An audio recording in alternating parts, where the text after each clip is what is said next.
Let us help you reach your peak in retirement. It's time for Retirement Elevated with Sean Lee. Welcome in, everybody, to another edition of the podcast, Retirement Elevated. Sean Lee and myself. Sean is the managing partner of the Elevated Retirement Group. Find them online at elevatemyretirement.com. That's elevatemyretirement.com. And Sean, on this episode, I thought we'd talk about some important ages. I'm going to run down a lot of the stuff we know, but I want to run through some milestone moments, I suppose, at age 50 and up in the world of retirement conversation. So we're just going to run through these real fast and give some folks some things to think about. Many of these things you probably know, but doesn't hurt for a refresher. What's going on, buddy? You doing all right? Yeah, I'm doing well. Yeah. Just, you're not there start yet. Of the year. You're not to this age yet, I don't think, on the first one. But, no, I'm not yet. Which just annoys Not me. yet. But I'm already over the first one. Maybe a little bit more than half a decade. Hush.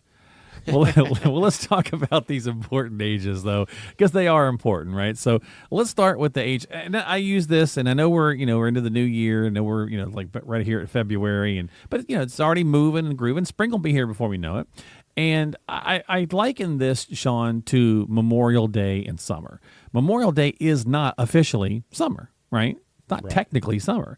But everybody, just about everybody that I know and on the planet, I think, treats Memorial Day as kind of the kickoff to summertime, right? Even though it's not. So age 50 is kind of, in my mind, like the unofficial kickoff to, oh crap, I need to start getting ready for retirement, or thinking about it anyway. I think people, when they hit 50, they start to get a little more serious. Right. About, okay, this is coming. 15 years is like a blink, it seems like, and it'll be here. So age 50, what's interesting about that, besides the point that I just made? What else happens there? I can't remember the character's name on Saturday Night Live, but when she turned 50, she could kick and she could punch. Do you remember that lady? I don't. So it was a skit. I mean, years ago. She's no longer on Saturday Night Live. Wasn't the superstar girl, was it? No. Oh, okay. But it was actually the same actress. Oh, okay. And she did this thing, and she's like, and I'm 50, and I can kick, and I can punch, because I'm 50. I'll have to go look that up. But anyways, so all age 50 means is that you can kick and punch, and you can make you're eligible for catch-up contributions. You get to put more money in to your retirement accounts than you could when you were 49. Yeah, so the government basically, because they don't often do things for us, they give us this little bump, right? So if you can put, so I think for 2024, it's $23,000, right, that you could put into your 401k. And so they bump that up from 22.5 to 23. So basically they give you a little extra room, right? So when you get to 50, you can put a little bit more in. So if it's like $6,500 on an IRA, you can put like $7,000 instead, right? Because I know it says a lot, but if you start thinking about some of the numbers, I mean, and you really stack it up, you're talking about maybe 30 grand over the course of, let's say, a decade from 50 to 60.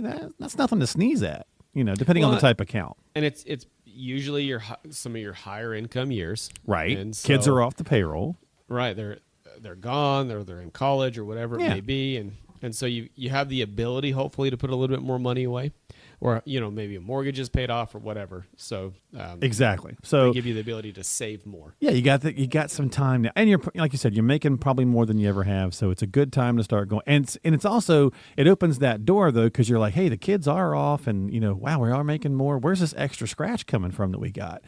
And it's sometimes the temptation. That's when you see the temptation to go, oh, I'm gonna get a cool car, or something like that, because I'm gonna treat myself. Nothing wrong with that, right? But just be careful, because you also still need to think about future you too, and you do have this window if you are behind to start, padding that retirement account. So keep that in mind.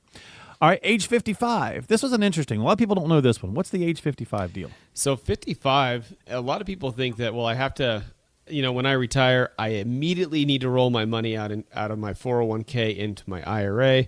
And a lot of advisors will tell you that, to bring the assets in, because in the 401k, they're not managing them. But if you're going to retire prior to age 59 and a half, which is another age that we're going to talk about. Right. If you leave your assets inside of your current 401k or your previous employer 401k, and you have the ability to pull money out of the 401k after age 55 without incurring a 10% penalty. And Now, this is only the job you just left, though, right? It's not a job from that like you just left. 2 jobs ago, right? Right. So you have the ability to say, hey, I just left this job. I've got assets there.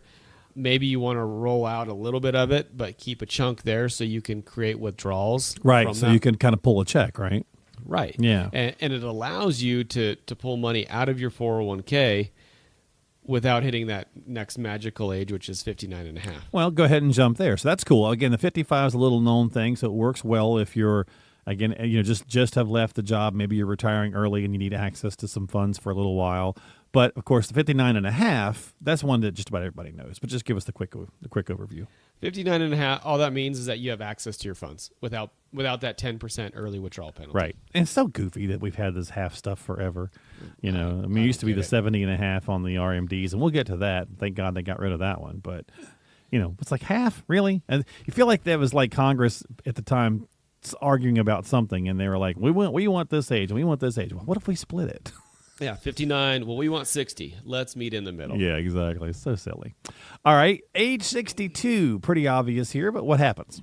Under current law, you get to apply for Social Security. You can take it early, but with the early comes a haircut. You get a little bit of a discount.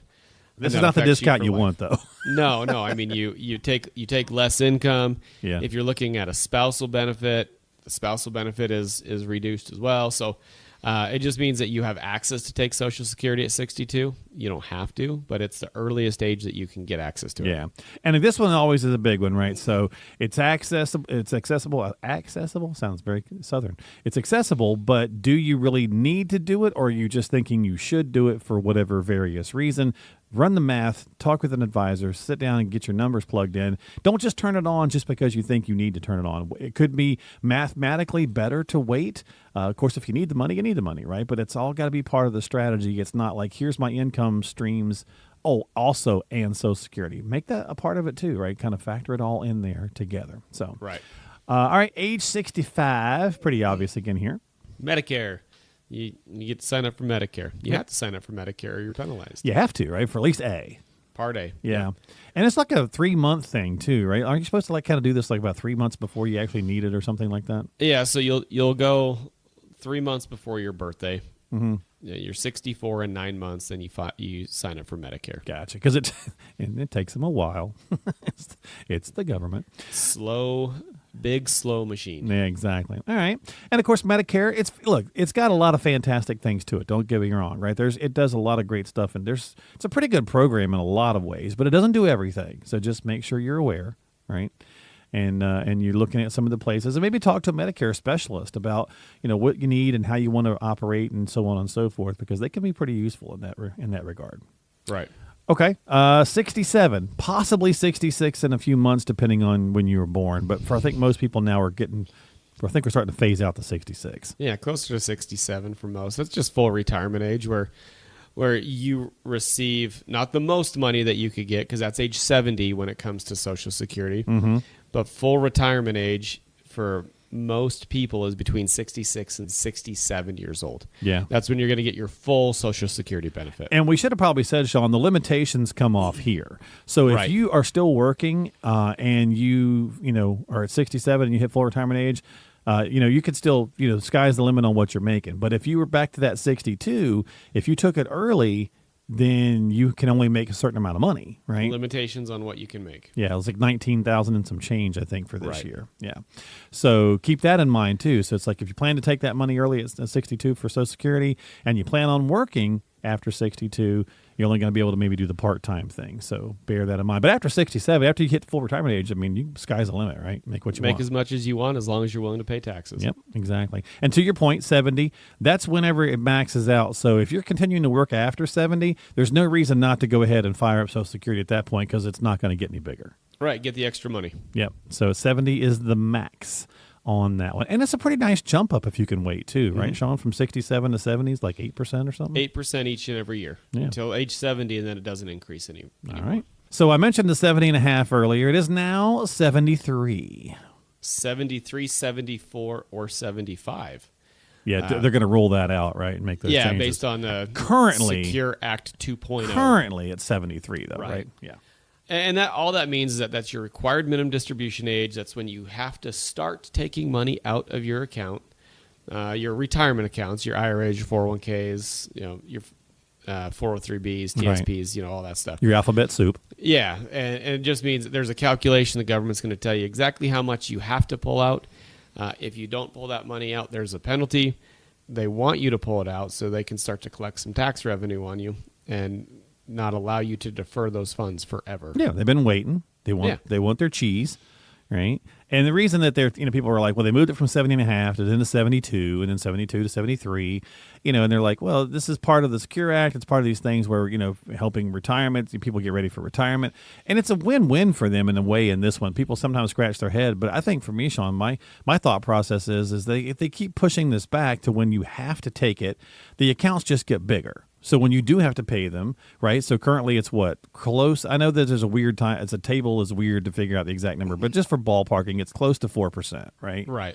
Well, let's say you got $1 million in there. It's 40 grand, right? Mm-hmm. Well, the bigger that account gets, the more, tax revenue they get. But if you also do things like conversion while you're backing it up, which many advisors talk to their clients about, hey, they're pushing it back to 73, you're 70 or 71, 72. Let's do some Roth conversions. Maybe that's a good strategy for you. Well, you're paying the taxes when you do the conversion. So either way, the government wins. They get their share. Right. Does that make sense? Absolutely it does. So I think, that's just the kind of the game they're playing. When do they get their tax revenue? We'll either let it get bigger and you can pay us a bigger nut later on, or you can pay us now when you convert it. Your choice. We don't care. Just give me my money is what Uncle Sam says. Right. All right. And the final one here, we'll wrap it up, is the most important age. It's your current one. How's that for cheesy? But super cheesy. But that's true though, right? Like, okay, I mean, I'm 52. You're not yet, you stinker. But every age is important, right? So like, what are you doing? Like, what are you doing right now for the time of life that you're in and for the things that are coming? So, I'm 52 and I've been more serious about my retirement strategies and thoughts and processes, since I turned 50 to kind of start this conversation. So it is important to take some action and not just sit around and go, oh, shoot, I plan on retiring next year, and it's only a year away, right? The more time you can put on this, the better. And I hear quite commonly, I wish I would have done this sooner. Right. I wish I would have met you 10 years ago. Well, if you don't have an advisor right now, go find somebody right now. Right. Like, this is the time of year where everybody's got their New Year's resolutions or whatever.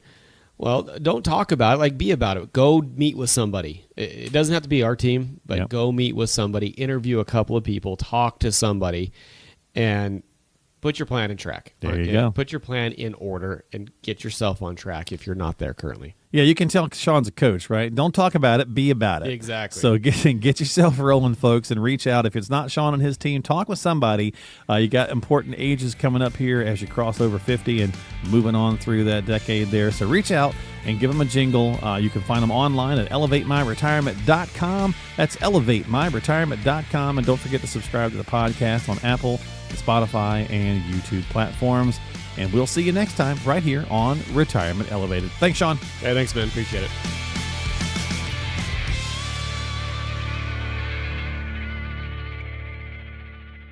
Investment advisory services offered through Elevated Capital Advisors, LLC, and SEC registered investment advisor.